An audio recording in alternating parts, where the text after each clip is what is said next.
প্রথমে দেখে মনে হবে যে আমি বিস্কুট বানাচ্ছি, দ্বিতীয়বার দেখে মনে হচ্ছে আমি হালুয়া বানাচ্ছি, আর তৃতীয়বার দেখে মনে হবে যে আমি বিকেলের জন্য কোনো ভাজা আইটেমের নাস্তা বানাচ্ছি। ঠিক এরকম কম্বিনেশন নিয়ে আজকে নাস্তাটা বানাচ্ছি। আর আজকে নাস্তাটা বানিয়েছি আমি লম্বা সেমাই, জর্দা সেমাই বা আপনারা শলা সেমাই যে যেটাই বলেন না কেন।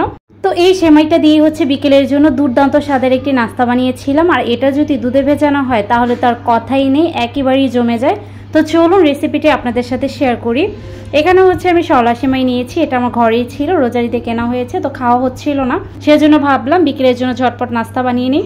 আমি এখানে প্যাকেট থেকে প্রায় অর্ধেকটা সেমাই নিয়ে নিয়েছি আর হাত দিয়ে এভাবে হচ্ছে ভেঙে নিচ্ছি। তবে আপনারা চাইলে কিন্তু এটা লাচ্চা সেমাই দিয়েও বানাতে পারেন, ওটা খেতেও কিন্তু খুবই মজা হয়।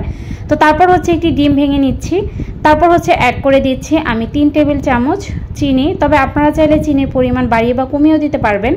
তো 3 টেবিল চামচ চিনিটা অ্যাড করার পর এখন অ্যাড করে দিচ্ছি গুঁড়া দুধ। আমি 10 টাকা প্যাকেটের একটি গুঁড়া দুধ এখানে অ্যাড করছি। তারপর এখানে অ্যাড করে দেবো হচ্ছে 1 চিমটির মতো লবণ। যে কোনো মিষ্টি জাতীয় খাবারে যদি আপনি সামান্য একটু যদি লবণ অ্যাড করেন তাহলে কিন্তু মিষ্টিটা একেবারে ব্যালেন্স থাকে। আর এখন দিয়ে দিচ্ছি 2 টেবিল চামচ কর্নফ্লাওয়ার দিয়ে দিলাম। আর তারপরে হচ্ছে হাত দিয়ে এটাকে একটু মেখে নিচ্ছি। প্রথমে একটু চিটচিটে মনে হবে, তো এই পর্যায়ে হাত দিয়ে দেখে নিচ্ছিলাম যে এটা একেবারে পারফেক্টভাবে হয়েছে কিনা। তো তারপরে হচ্ছে আমি অ্যাড করে দিচ্ছি হচ্ছে 2 টেবিল চামচ ময়দা, তবে এখানে চাইলে আটাটাও অ্যাড করা যাবে। তারপর হচ্ছে হাত দিয়ে ভালোভাবে মেখে নেব। আর গতবার কিন্তু আমি এই রেসিপিটা করেছিলাম, তখন কিন্তু আমি বয়ামের মুখের মধ্যে দিয়ে গোলাকারে শেপ করে নিয়েছিলাম, তবে সেটা আর এবার করব না। এবার হচ্ছে আমি স্কোয়ার শেপে করব।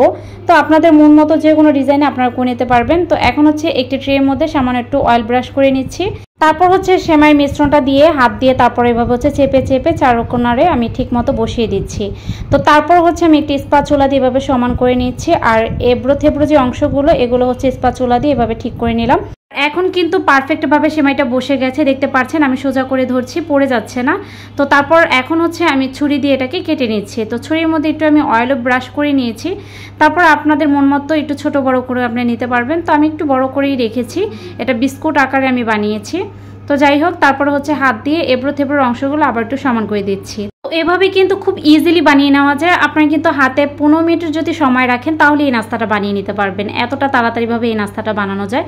এখন হচ্ছে ফ্রাই প্যানে সামান্য পরিমাণে তেল দিয়ে দিয়েছি। আর এই নাস্তাটা বানাতে কিন্তু তেলের পরিমাণ খুবই কম লাগে, বেশি তেলের আপনারা আর চিন্তাই করতে হবে না। অনেকেই হচ্ছে তেলের ভয়ে নাস্তা বানাতে চান না, তো এটা কিন্তু খুবই একটি দারুণ রেসিপি, একেবারে কম তেলে কিন্তু ভেজে নেওয়া যায়।